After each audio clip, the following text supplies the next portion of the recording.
Hey folks, and welcome to Skeptic Voices, the brainstorm production that spends more time on getting to know the people in our community and less time on the issues. As skeptics, we spend more of our time learning, debating, and educating than we do on other pursuits.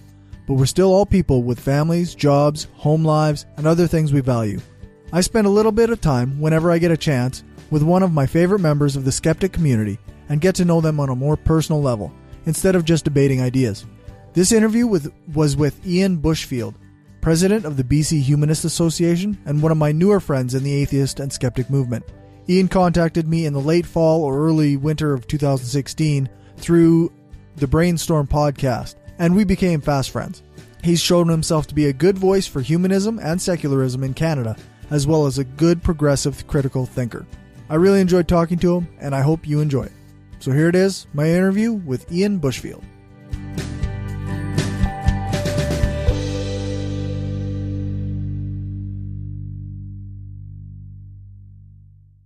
Welcome to Skeptic Voices. This is the podcast that's getting to know the people in our community. Today I have Ian Bushfield with me. And Ian, where would people know you from? I'm currently the executive director of the British Columbia Humanists Association. I'm on Twitter at iBushfield. In my spare time, I run a unrelated politics podcast about BC politics called Politicoast, and we've been doing that for just over a year. And I guess, I don't know, I'm pretty active on Facebook as well, so I'm that guy on the internet. I'm, as far as I can tell, the only Ian Bushfield that's ever existed, for as generic as my name sounds. Right. If you have heard of an Ian Bushfield, it's probably me. Yeah, there's only the one, hey? Yeah. Right on. Blessing and a curse. Yeah, I suppose. That way you can't be mistaken for somebody else either. Exactly. I guess part of this, like I say, this project, the Skeptic Voices project, is just to get to know the people in our community instead of talking about issues or because we spend a lot of time talking about various subjects external to ourselves.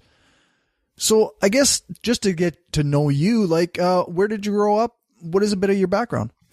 Sure. I grew up just outside of Calgary in southern Alberta on a farm, family farm. My dad's side of the family had emigrated to Alberta over 100 years ago, sort of one of those potato famines in Ireland, and the Bushfields moved to the North Americas just to set up a farm and, get by.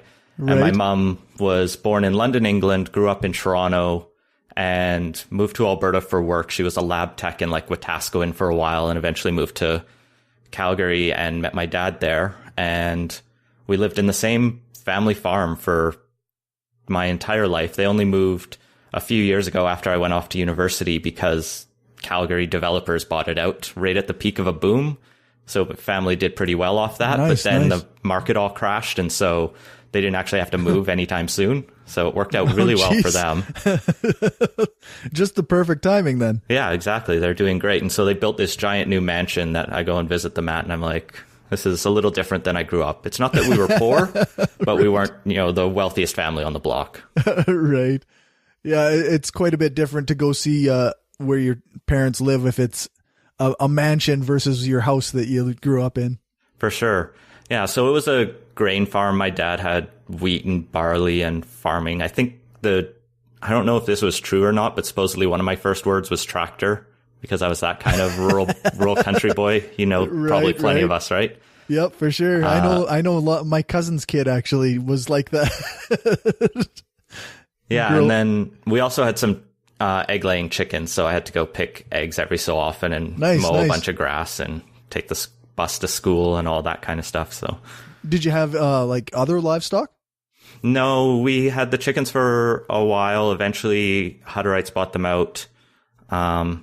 We had barn cats of varying numbers, as you do. They sort of keep their own population in check. Yeah, we went to get a dog once from the SPCA, and they asked my mom about other pets, and she said, we have some cats, and they asked what kept the population down, and she almost said the coyotes, but realized that would not go over well with the Humane Society people, right? Yeah, that sounds not that great. But we got the dog, and she was sweet for a long time. Good. So you went to school in Calgary then, or in a nearby community? Nearby community. So I went to school in Airdrie. I went to, Edwards Elementary, forget the middle school. Oh, it was Airdrie Middle School. They were all like French English schools, but I was in the English programs.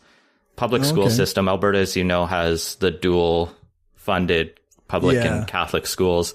The Catholic schools were always like where kids got sent if they got kicked out of public school, in my experience. Like maybe the Catholic school will clean them up or something, or at least right. That's where you have to send them. That's where you send the bad kids. Yeah. And I went to high school. I remember in high school, because my family never went to church. We didn't really do religion. We weren't like actively atheist or anything, but we just like we celebrated Christmas and Easter, but Easter was more about chocolate and Christmas was more about presents and Santa and food. Oh, okay. But I remember in high school biology, our teacher was introducing the evolution unit, and he's like, well, I know some of you will probably not believe in this, but just learn it for the test and you can forget it after. And I was like, that's very weird, because I didn't really clue in to the religious makeup of Southern Alberta, which I'm figuring out more and more is a lot more polarized than we tend to think about it. It's you're either like evangelical, go to church religiously, as it were, or you're kind of a secular libertarian type, at least in Alberta. Oh, interesting. I didn't realize that it was quite like that. Like, I guess I knew there was a pretty staunch religious community in Alberta, but I guess I kind of figured that took over the whole thing mostly, except for a very small group. Well, if you look at the census, Alberta's the second least religious province after BC. That's interesting. I guess you get those big centers, Calgary and Edmonton probably makes up a lot of that, eh? A bit. One thing I'm actually reading is this history book right now about BC during the settler era of the 1880s to 1910 and the irreligion in there. And they found that BC was actually very non-religious at that time. And I think Alberta was similar, but a little bit more religious. And what it was all these young men moving out west who wanted to spend more time drinking and gambling and going to brothels and things like that. And when they went to church, they got yelled at for all those fun things, right? And so, right. Yeah, you can't go to church and then go to the brothel at the same time. So, yeah, so I think we sort of forget about the like non-religious history of Western Canada. That's probably just under the surface. But I'm only just starting to think about that, and it's interesting. Yeah, I suppose. Yeah, historical context is often really like the last 10 years or 20 years, right? Like we don't really look very far back when we think about things very often. Yeah, and the major centers of power were always the church and the British and French empires in Canadian history, right? Right. So we kind of forget about all these other and what people were actually doing on the ground. Like people would identify as Anglican or Methodist or whatever, but never go to church. Like the records show that pretty staunchly, at least in BC. Right. Yeah, that makes sense. So you grew up in near Airdrie. You went to school there. What happened? When did you go to college, or where did you go to college? Yeah, so I was one of those kids who never knew really what I wanted to be when I grew up. I remember taking a career aptitudes test or something in high school, and it said you could be whatever you want. And I'm like, thanks. That's helpful. We did this one really dumb exercise where everyone was given a random job, and we were asked, would you be happy with that? And the point was to be, no, you should actually like think about your future. Right. I was like, I'd be happy with mine because I got bartender and it sounded moderately interesting. Right. Yeah. I was like, not going to pay a lot, but it'll be fun at least. Yeah. But I always liked science. And so I ended up enrolling at the University of Alberta for engineering because you could just take a general first year of engineering and then you specialized. Okay. And that what's the most interesting thing I could do led me for a while, because after the first year, I had to pick my specialization, and engineering physics seemed like the most interesting, least like, because I like the engineering of bridges, but I don't want to do it or really study it that much because it's pretty simple. But the engineering physics was just, how can we do nanobots and all these other really cutting edge tech. Cool. Yeah. Yeah. And I had the grades for it, so that was helpful as well. Right.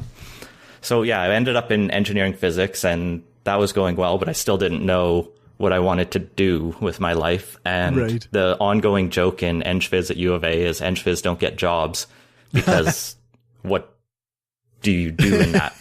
Right. You're Realistically, there are like high-tech jobs, right? In research, in industry and academia. Right, but yeah. From there, I looked at graduate school, and that's how I ended up in Vancouver, where I went to do my master's in physics at SFU. Very cool. So, yeah. So how did you become, or how did you join BC Humanists or become the president of that group? So it was in undergrad when I started getting involved in student groups. I lived in residence for a couple of years and really liked campus life. And I think one of the clubs fairs, U of A was known for having like the most clubs of any university in Canada. And I'd go through clubs fair and find all these different religious groups, like 24 religious groups, most of them Christian. And I'm like, why do we need 3 different evangelical groups? I was like, where's the atheists? Where's my voice? Because around the same time, I'd started reading Fringula, and this was like 2007. So God Delusion and all that was new and hot and exciting. Yeah. Remember those naive, optimistic days of the movement? Yeah, back when the only thing we were fighting against was religion. Yeah, was so and we were easy. all on the same side. Yeah, that's right. In a way. It was more complicated than that, but let's look through rose-colored glasses.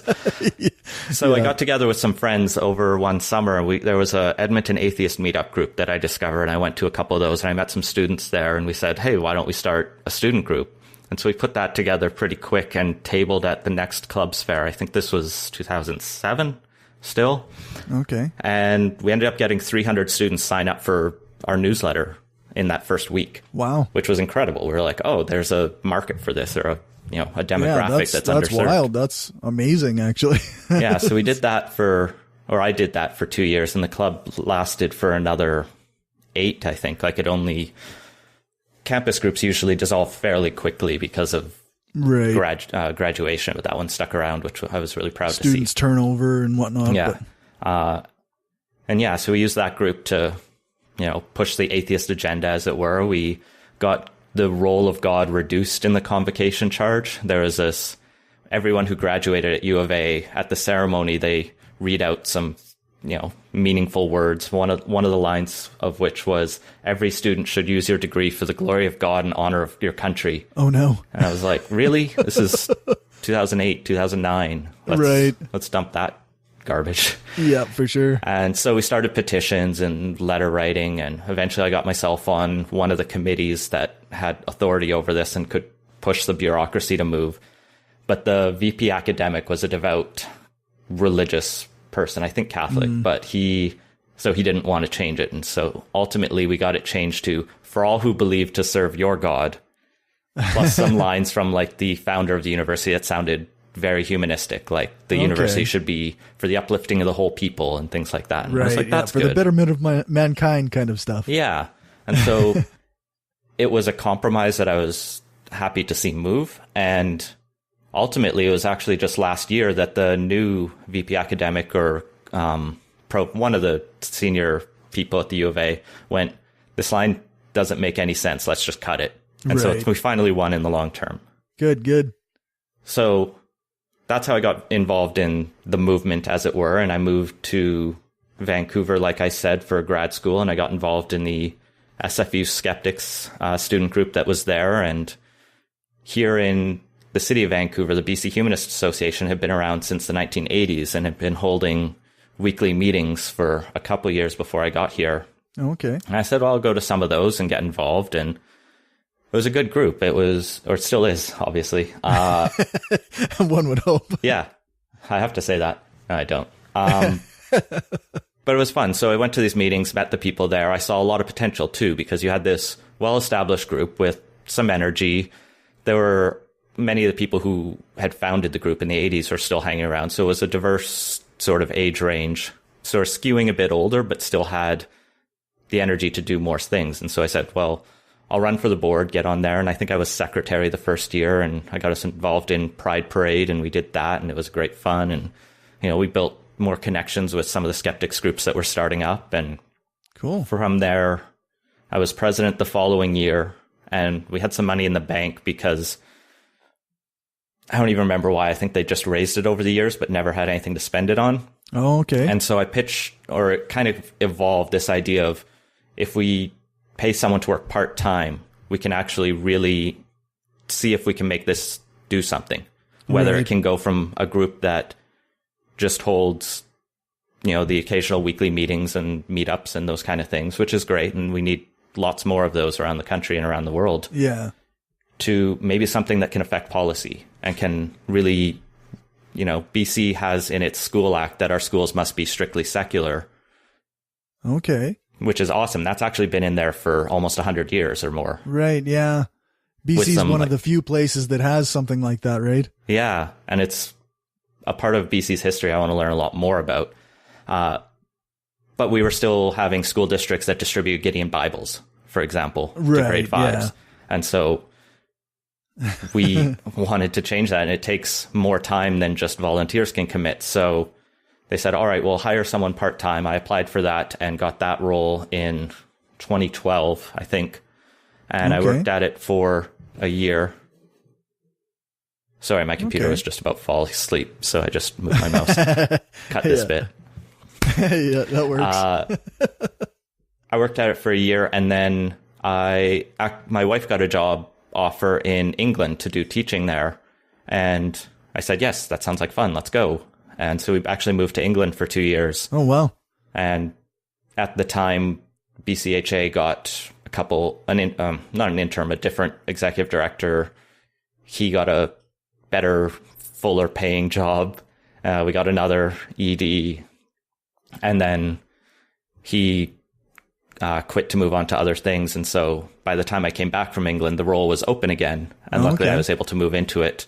And since then, we got a big bequest a year ago about $100,000. And we've the board agreed to put that to like stimulus funding, essentially, to say, let's move Ian to 4 days a week rather than 2, and really try to build the membership, build the organization so it can be self-sustaining. And I think we're actually on a really good path to that. We're up to 200 paid up members now and over 2,000 people on our mailing list. Holy cow. And really starting to affect some real change. We were at the Supreme Court of Canada last year arguing for secularism.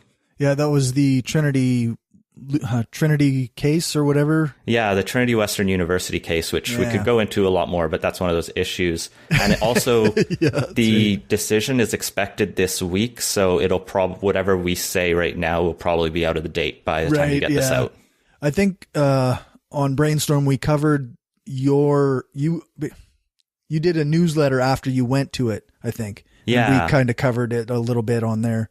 Yeah, I've been putting out a lot of materials about that because I think it's it is a big part of the work we've been doing. And I'm really proud of the submission we were able to make on a very specific topic. And I heard from a lot of other lawyers say the brief our lawyers wrote was really interesting and really fascinating. They're hopeful that the arguments we made, which were around Trinity Western University as an organization, so it can't claim to have a religion. Right. So hopefully that goes somewhere. But yeah, totally. Yeah, that's how I got to be in this role. That's fantastic. So this is your full-time gig then? Yeah, I work 4 days a week at this, awesome. And I do my podcast on the spare time on Fridays, essentially.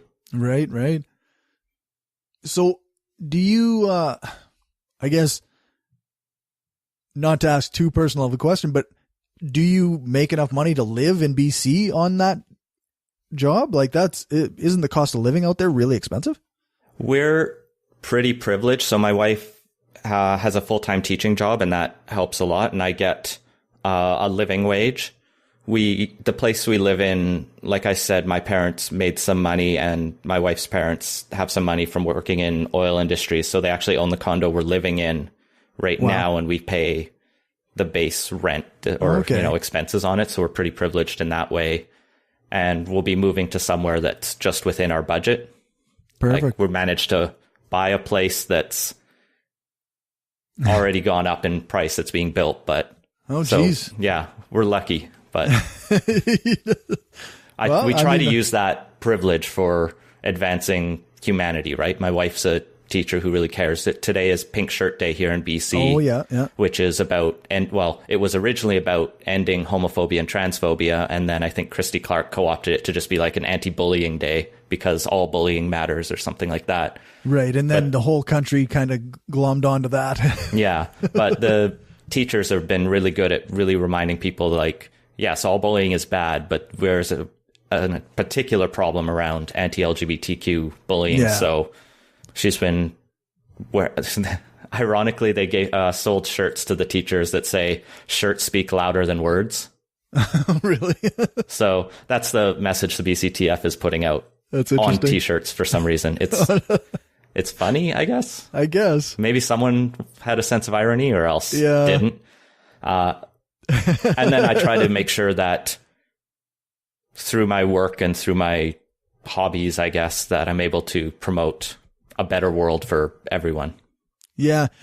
You actually that's something I'm interested in is because you're one of the people that's over the last year or so since I've known you has influenced my views on social justice in a number of ways. And so I'm always kind of pulling to the left the more I learn. And have you always been a social justice advocate, or is this something that kind of came to during your education, or where did you get that?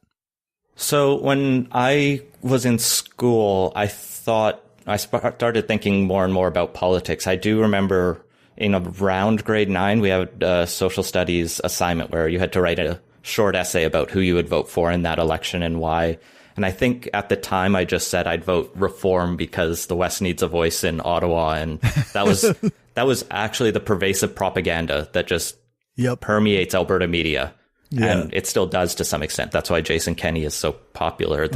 It's really pro him. But as I started reading more and thought more about issues, I definitely moved intellectually to the left in my thinking. And maybe part of that was affected by the fact my brother has cerebral palsy, and so he uses a wheelchair. And so justice issues have always been in my mind. My mom ended up working for the Cerebral Palsy Association in Alberta and became the executive director there. And so accessibility and making sure that the same opportunities are available to him as were available to me has always been at the forefront. And then not growing up with religion, when I got to university and started reading more and learning more about issues facing same-sex couples or the LGBTQ community, they just sort of followed naturally, I think, from that idea of, well, people should have equal opportunity. Yeah, but there are obvious systemic issues, especially as you learn in education. Right. Yeah. So it's kind of been part of your life for a long time anyway. Yeah. I remember, I think in like high school, early university, I had a very strong punk phase as well, where I really liked some of the anarchist, socialist, communist stuff. Nice. And then like it kind of tempered down. I was more like a pragmatic social democrat for a while. And then this last couple of years have just been like, well, we clearly need to burn capitalism down, but yeah, that's kind of where I'm at this point. I did like a few interviews the last few days, and it's funny how, I don't know if it's intentional. Well, it isn't intentional, but like every conversation I seem to have ends up with this like anti-capitalist rant coming out of somebody. Like, and I still, like, a part of me still, and like, I obviously benefit from the perks of capitalism, and like, there's the theses that Steven Pinker has in The Better Angels of Our Nature, and I'll have ample criticism for Steve Pinker, but I think his aim, I believe, is true. Like, he wants to see a better world, and he does genuinely believe, and I do have sympathy for that idea that the world is better than it was 100 years ago. Absolutely. Or whatever. Yeah. I think that's fairly irrefutable. That doesn't mean we shouldn't keep trying to make it better. Exactly. But one of the things he puts in there is this idea that global trade has reduced nations' desire to go to war with each other. Like, the ever closer union of the European Union and the trade alliances they've made have meant there hasn't been a major conflict in Europe in the longest period of time ever. I suppose that makes sense, eh? It's to some extent like and the nations that aren't traded with are often the ones that have the most conflict type thing. Yeah, you look at North Korea, that's basically isolated from the world, and they have less qualms about going to war than, say, China, that's becoming integrated with the global economy. And so I see those arguments, but I've never said I'm against international trade. It's one of those sort of myths about the left that we're very nationalist, right? I think the big issue is, and international trade's a complex issue that I don't fully understand, so I won't keep us here too long. But, you know, at the international level, one thing I really liked about the European Union was that people were treated as equally as capital. And so people could move around to where they wanted to work. Right. As easily as you could ship goods. And that feels just to me. Yeah, that makes more sense than all these limits on where you can move around to and find your opportunities and whatnot. Yeah. And then there's my like naive optimism of like, could we just tear down all the borders? Like if you even look at some of the old humanist statements, like the Second Manifesto talks about a global federation for the planet. Right. They were optimistic in the 70s. Yeah, no kidding, hey? They hadn't reached the Wall Street 80s yet. Yeah. Well, like the 1930s Humanist Manifesto talks about essentially reorganizing the economy in favor of people and almost ending private property. Like it's borderline communist. And then the Second Humanist Manifesto is like, so there's some problems with communism. Right. It's interesting to read all of them in sort of progression and see how the broad thinking has moved. But I do believe it's always been a progressive worldview. Right, yeah.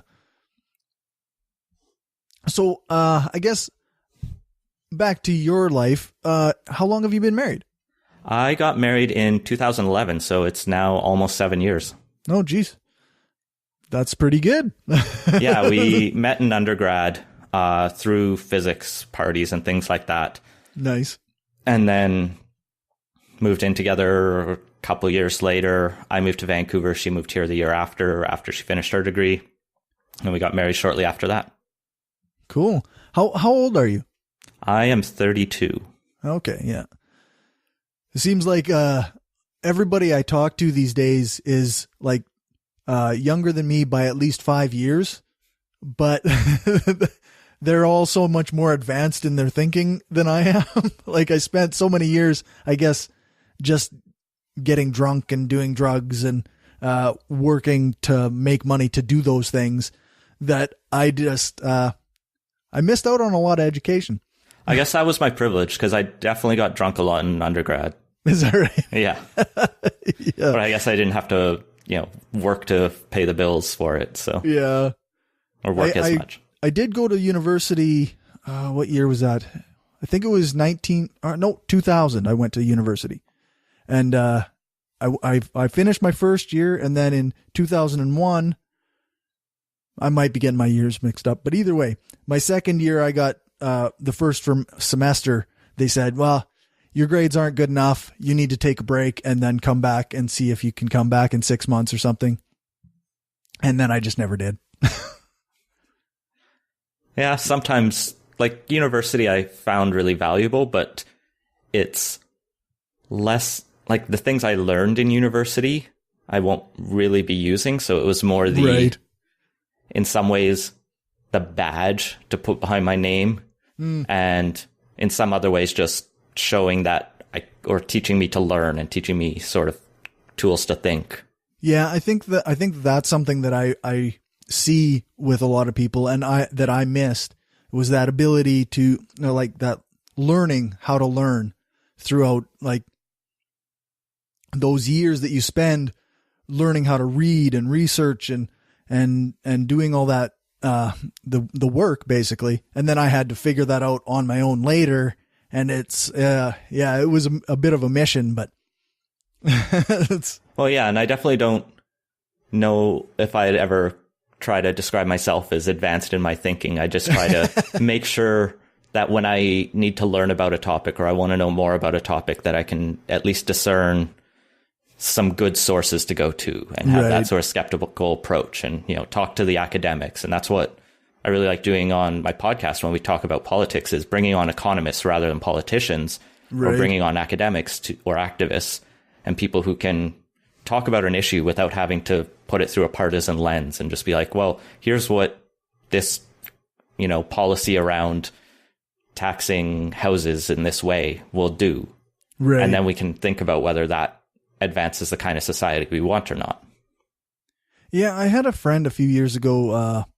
I was posting some stuff that kind of was off the mark, and he sent me a basic economics text to read. So I read through it, but it seemed like a lot of it was almost skewed libertarian, or like very American right wing. I don't know if that's a thing in economics. Like, it seemed like this textbook certainly had that same kind of mentality, that trickle down economics type mentality. I've never actually taken a formal economics course or business courses. I do get my sense of it is the 101 level stuff is very, big on assumptions, and those assumptions can be true or not. And they don't seem to matter as much there. I find when I talk to economists who are working in the field, they do tend to have a more nuanced view of reality, and that people aren't these rational agents that Adam Smith and the economists of 200 years ago believed we were, or some skeptics believe we are these days. Yeah, jeez. But we're, we're monkeys with PCs. Yeah, exactly. Barely evolved. Yeah. Yeah. I guess, you said you have a brother with cerebral palsy? Yeah, my younger brother. He's still living with my parents and trying to figure out his life. And I do have an older brother. He's like 8 years older than me, and he's got a child now, and he's living in Edmonton, and that's cool. They're sort of doing their thing. So 3 different paths of life, I guess. Right, eh? That's good though. I mean, for sure. Yeah. Are you, again, this might be too personal. Are you and your wife considering having children in the future? Potentially one day. Not at the moment. She's just getting settled in her job, because we're back from Canada we've been back in Canada for 2 years now. And the way the school system works here, she wanted to get into a school. And so she was teacher on call for a year. And now she's got a full-time job teaching the physics classes that she wants to be teaching, high school physics, which she loves. And she wants to teach that for a full year, maybe teach another year, and we'll go from there. Okay. I just had a weird thing happen. That'll happen. With my phone. I have a home phone, because that way my son's school can always call and leave a message, or if my son needs to call or whatever. But it just spoke for some reason. I'm not sure why. Oh, well. So I guess, what is the kind of thing that you and say your friends do? Are all your friends part of skepticism or atheism?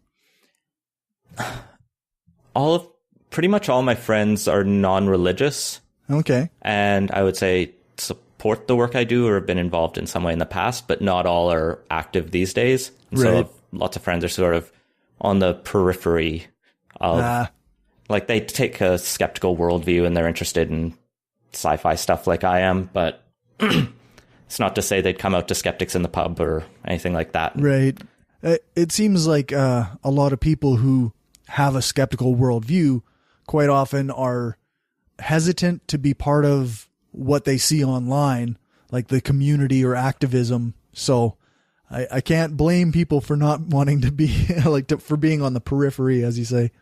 Sure. And I should say, I also have tons of friends in the skeptical community here in Vancouver. And I do find it is and that was one of the reasons I joined these groups when I moved out here, was to meet people and make friends and that kind of thing. And so that's cool. Yeah, there's that mix in there. And yeah, I was just talking you're definitely right about the online community and the sense it gives. And also just the idea of like a skeptics meeting is hard to get around to people because they're like, you want to just like meet up and complain about things, and it doesn't always sound fun to people. No, that's right. I was just talking to one of the guys from our Center for Inquiry Regina group, which is kind of our only skeptical group in Regina. And the group in Saskatoon, they have weekly get-togethers. They watch movies. They're all, it seems like they have a very close-knit community. And they all manage to get together every week or whatever for whatever they want to do. And me and Dan were talking, and he's just like, yeah, you can't get people out to events in Regina. It's just not a thing you can do. Yeah, that can be tough here in Vancouver too. It's a very, is that right? Well, it's sometimes known or nicknamed as a no fun city or a very hard to meet people city. There's whole videos about that joke. Right. I think part of it is Vancouver's always had a very transient population, like a lot of people coming or going as a port city and all of that. But also a lot of the bars close early, and there's been a lot of weird liquor restrictions that makes it also a bit harder to have fun, the no fun city stuff. And so, yeah, I remember when it was quite a few years ago now, when smoking was initially banned in Victoria, I think, in bars. And I was out there. I stayed with my mom for a bit, and I didn't know anybody, so I'd go out to a bar. But then you got to always go out to have a cigarette. Right. It was a tough, like Victoria was a tough place to meet anybody. So, well, I do remember the week that smoking in bars got banned in Edmonton when I was living there, because it went from you went to nightclubs or bars, right, and then came home reeking. Yeah. Of cigarette smoke, and you had to like shower 3 times before it was off you, to it was clear air. Just like instantly. That's right. That was so much better. Yeah. I didn't think it was better because I was a smoker at the time. Sure. But when in Edmonton in minus 40 smoking would be miserable. Right, yeah. But since quitting, it's no smoking in public places is like amazing. And then me and my girlfriend just went to Las Vegas for a few days, and they have some of the casinos down there on the old strip on Fremont Street. You can smoke in them, and you go in and it smells awful. Like it's just a totally different thing. Yeah, for sure. So what do you do for fun out there?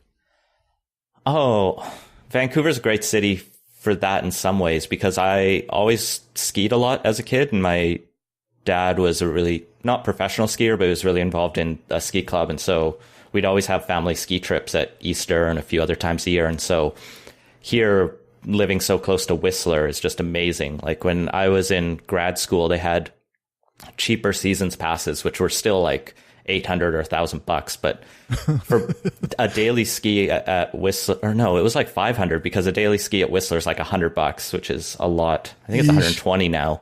But when you could go 10 times for, half price essentially as a student, right, and it's just like a 2-hour drive or something, or there are buses and things like that. Yeah, and then there's all the North Shore mountains, and I love camping as well. And BC is just fantastic for that, because mountains and forests and all of that stuff. Yeah, hiking. For sure.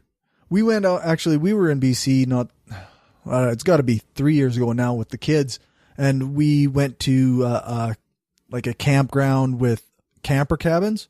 And I helped the campground people build a barbecue, because they had to supply barbecues because you weren't allowed to have campfires. Oh, okay. It was such a dry year, and there was like forest fire watches all over the place. So yeah, that global warming's a bitch. Yeah, no kidding, eh? Yeah, so camping and skiing have always been my family would always do big camping trips, and we went all over, and so that's cool. I wanted to keep up with that, and so we have the big Thule for our car that doesn't fit into our garage, so we have to shove it in a storage locker. And oh, geez. Still worth it, because we can go out to the island, or we can go into the interior. We need to do a bunch more trips, because there's so much of this province that we still haven't seen, despite all of those trips as a kid. It's actually a really great place to just visit different areas of. It's the most beautiful place on earth, according to our license plates. Well, I might even give it to him. I might believe that. It's pretty nice. Although we just drove out east here this last summer, and it's pretty nice too. Like lots of lush green bush and like trees all over the place, and hills and mountains all over the place. Like coming from Saskatchewan, that's quite the change. Yeah, it's definitely worth exploring this country if you're able to. Yeah, for sure. Yeah, and then otherwise, we meet up with friends and either just go hang out the pub and shoot the shit or play board games a bit more. We're starting to get into that. That's cool. Yeah. My wife does running. I'm not big into the sports or being fit, I guess. Probably should at some point. Yeah, skiing is a thing that needs you to be sort of fit, right? Yeah. I should generally try to work out more just so that when I do my first ski run, because I can usually ski most of the hill, which means I usually push myself pretty hard, and then I feel like shit. But right. Then you're sore for a week after. Yeah. Yeah. So maybe balancing my life would be a bit smarter. But it feels like there's never enough time, right? You know that. Oh, for sure. Yeah. I'm just now getting back into going to the gym regularly, and I'm hoping that I can maintain this momentum that I'm on. I'm always impressed by your photos and pictures from the gym and your updates. Yeah, it's but it was a couple months between visits to the gym, so. Yeah, I do enjoy biking, and so when I have reasons to commute somewhere or go to a meeting, I'll either walk at least so I get the steps in, because I work from home. So there'll be, if I don't force myself to do something or go out, I could have 300 steps in a day, and that's kind of pitiful and makes you feel bad.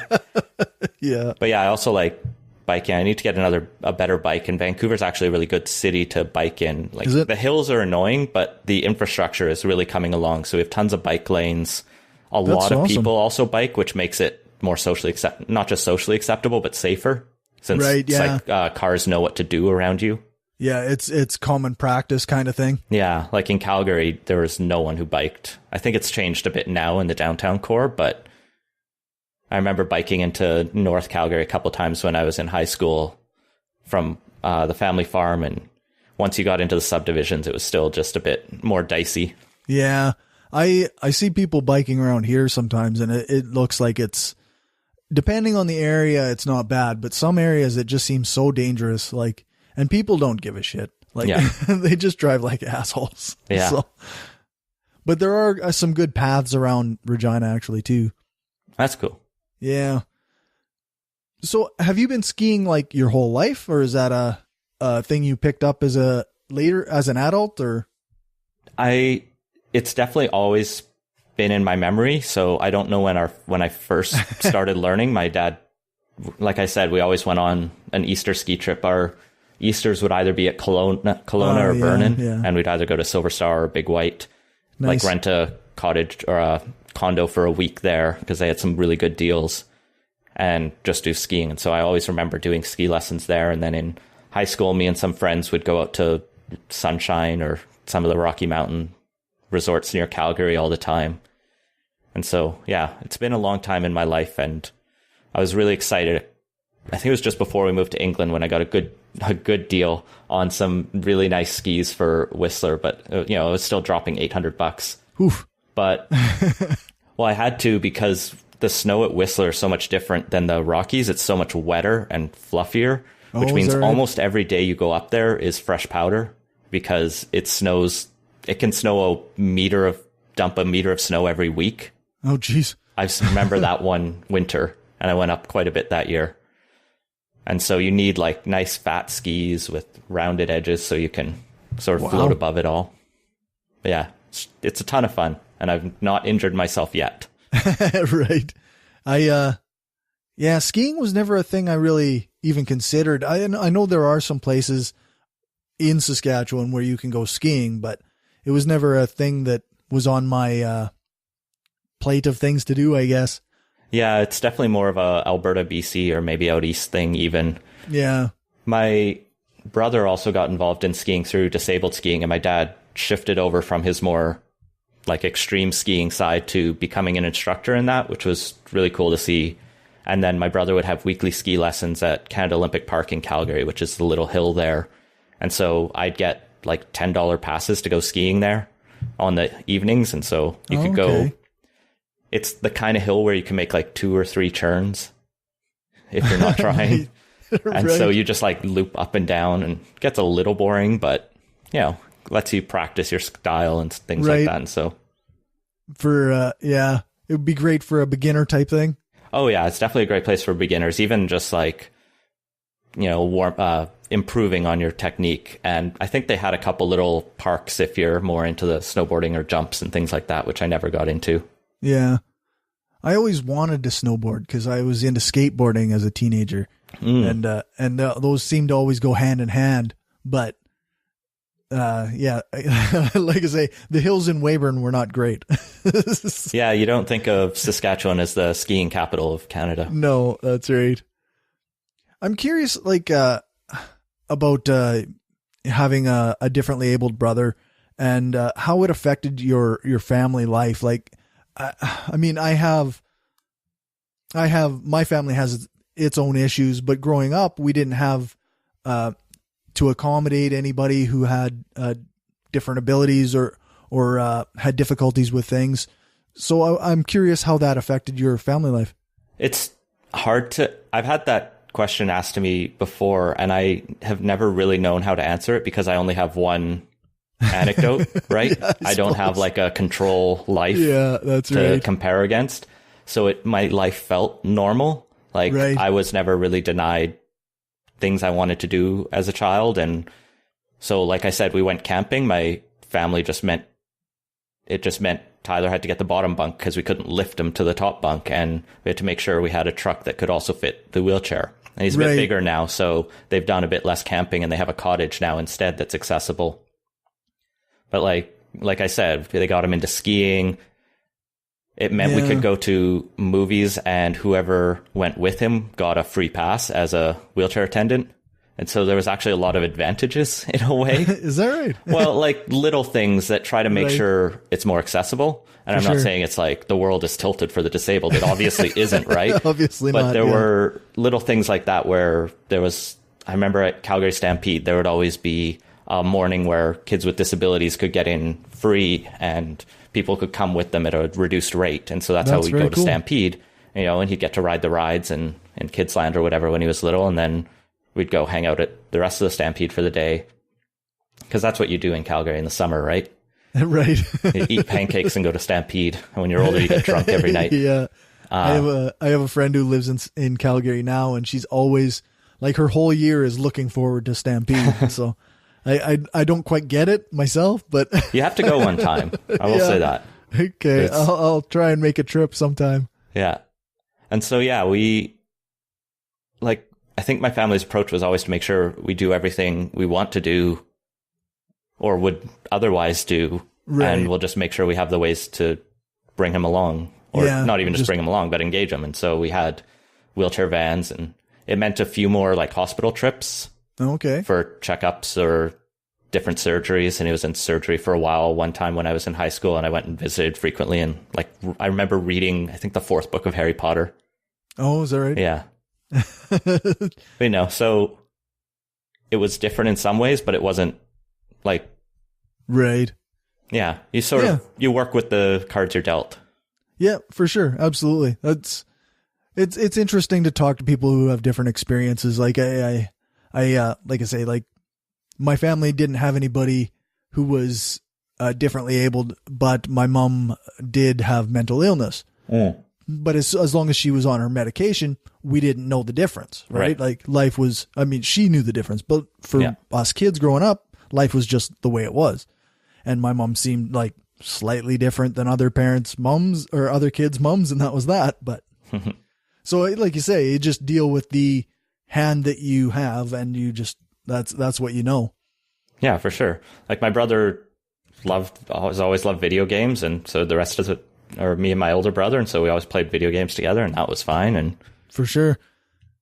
Yeah. I suppose you probably have always had the opportunity to play video games. Like it's kind of, they've always existed in your life. Yeah, pretty much. So I was born in 1986, and so some of the stuff was very new then, but my family did get a first computer, like a Tandy 1000 that you had to put a floppy disk in to launch DOS. And then Right. we even got dial-up internet, I think in like 94 or 95. Oh, geez. So Nice. my family was always pretty cutting edge on those things as well. That's pretty good. And I don't even know like who was the driver in that, because my dad's not very techie. Like he's Oh, a no? farmer, and he's only ever really used the computers for playing mahjong when we were growing up. Right. He's got a smartphone now finally, but he had a bag phone for like 20 years that he plugged into his car, and he was kind of proud of it. He's like, if you need to call me, I'll be in my car. Well, you know, those things could get a signal anywhere. Yeah, that was probably part of it too. Yeah, I know my dad sprayed crops for custom spraying for a long time, and he had a bag phone, and because something about the wattage that they have, they can actually get a signal just about anywhere. I know that a lot of the farmers around here were really disappointed that when they stopped selling those or giving those to people who bought them or whatever. Right. Yeah, and so we had all the game systems. Well, not all of them, but we had all the Nintendos, I think, over the years from NES onward. My older brother was also really into video games, so he definitely made sure to have Nintendo, Super Nintendo, N64, GameCube. Nice. A couple others in there as well. PlayStations. And then a bunch of the PC games when those came out. I sometimes I think about the life my kids have, and the difference, because when I grew up on a farm, you had to figure out what to do, and it's so much easier in a sense because you can go play a video game. If you're bored, just go play a video game. But I try not to make value judgments about it. But No, yeah. but it does seem like much easier to avoid boredom. Well, and now we have a Google Home in our house, so we ask it random questions about the world all the time. Like, we don't even look at our phone for the weather or anything like that.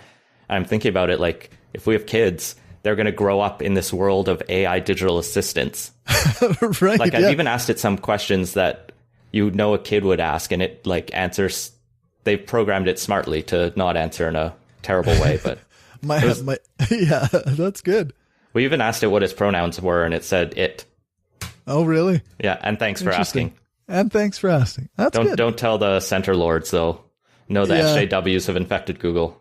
Well, they already know that, right? That's true, yeah, because James Damore got fired. Yeah. It's all a conspiracy. Yeah, that's right.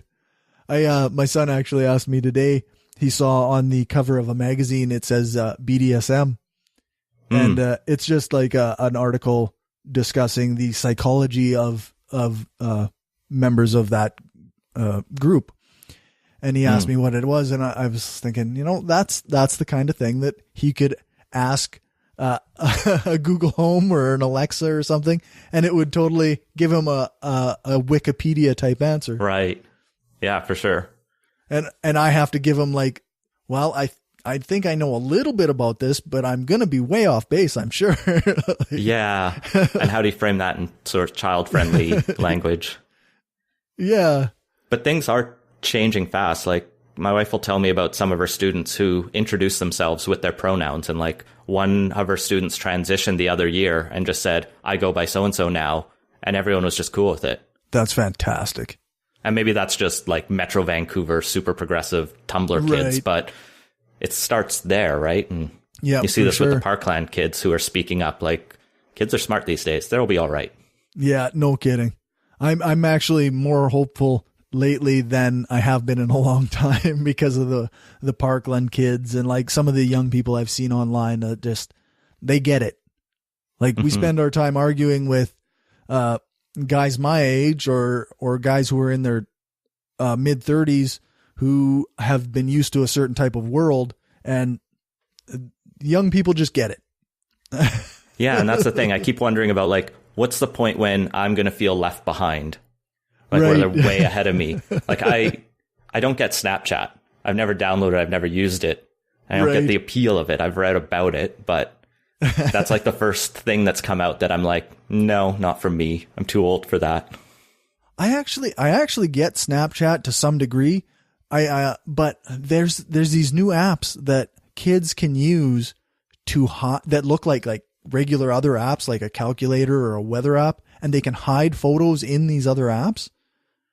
And my girlfriend's also a teacher, and she had to show me that this is a thing that they showed that the teachers talked about at convention. Right. It was like this. Oh, wow. So kids are, they're like, our parents kind of thought that they knew what we were doing and they had no idea. And so now we still kind of think that we know what our kids are doing and we have no idea. Like, I remember back in my day, you had to download the TI-83 boobs game or something like that. That's right. Or there was a drug smuggling one, I remember. There was I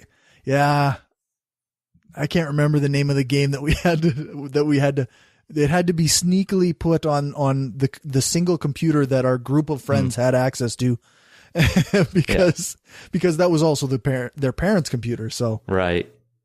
It was, Leisure Suit Larry. I think that's what it was. I remember that game. Yeah. Silliness. But it's been almost an hour here. So I guess before I let you go, where can anybody find stuff you produce?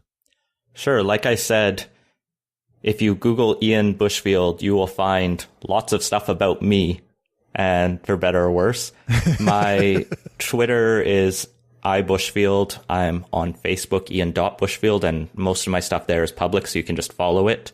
I turned off commenting for strangers because that gets annoying and it bothers me after a while, and then it just sort of sits in the back of my head. So, because some people are really awful. Yeah, and I just personally don't, like on my personal page, don't want to spend time mulling about an argument with someone I'm a vague acquaintance of for a while. I can go into those spaces and have those discussions, but my page is mine and I'll do with it as I want. Yep.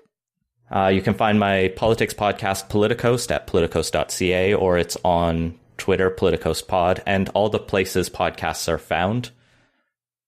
What else do I make? The BC Humanists Association is at bchumanist.ca. You can sign up for the newsletter there. We put it out every week with both the events that are coming up and a statement on the world or campaign issue or some of the things we've done recently.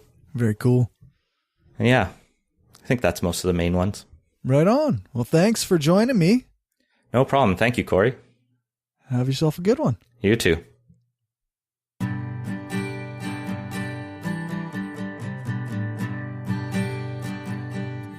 All right, that's it for the interview. I hope you enjoyed this episode of Skeptic Voices, the podcast for getting to know the people in our community. I want to thank Ian for joining me, and I want to apologize to my listeners for being so intermittent with these episodes. I wanted to do them more often, but apparently I'm quite busy. You can find more from Ian at bchumanist.ca and politicoast.ca, or you can follow him on Twitter at iBushfield.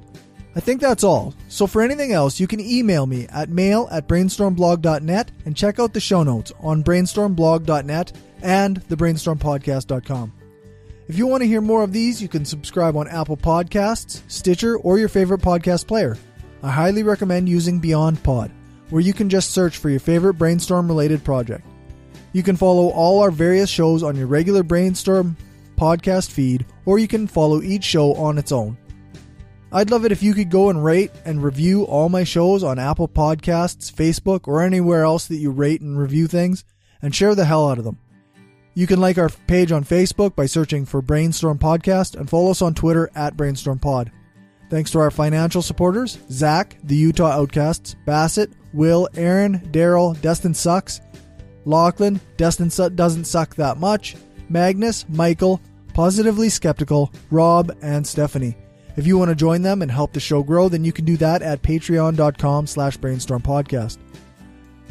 There's also the TeePublic store, and there's also the Shift to Reason Conference GoFundMe that you can donate to, and I will provide links in the show notes to those.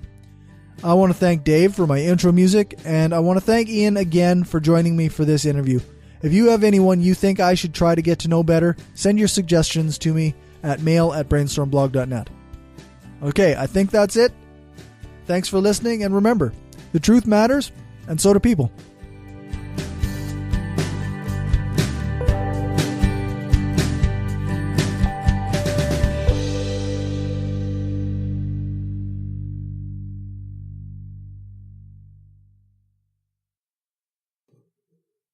Sorry, my computer was just about to fall asleep, so I just moved my mouse.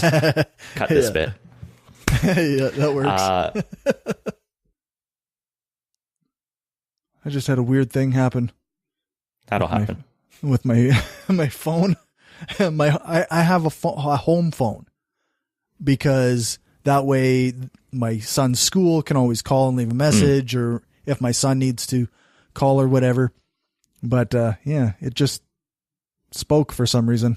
I'm not sure why. Oh well. So I guess